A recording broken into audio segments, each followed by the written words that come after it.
dokumento, may pinakita siya nang galing dun sa compartment ng motor. Subalit nagulat kami kasi hindi nagtutugma dun sa kanyang ID na ipinakita. So, nag-decide na yung ating mga kapulisan na imbitahin siya rito sa police station for verification.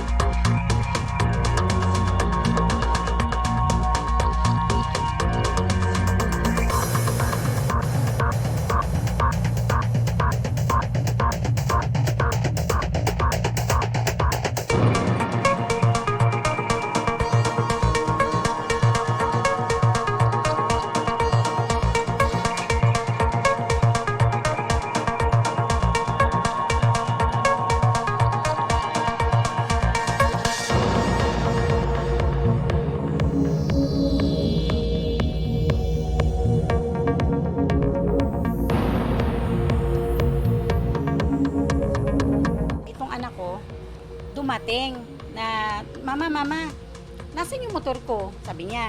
Sabi ko, ewan ko sa iyo, ikaw ang nagparada. Ngayon, lumabas din ako. Wala yung motor. Ngayon, agad-agad ang sigaw ko, i-review yung CCTV, i-review.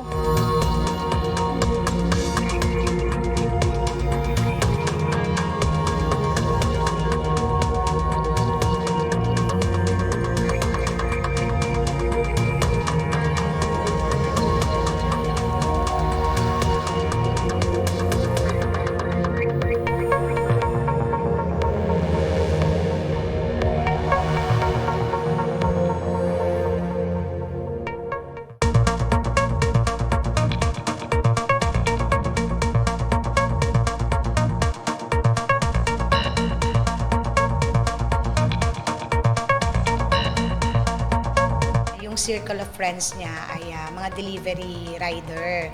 So parang nangarap siya na gusto rin niya na meron siyang sariling motorsiklo para makapag-deliver din siya.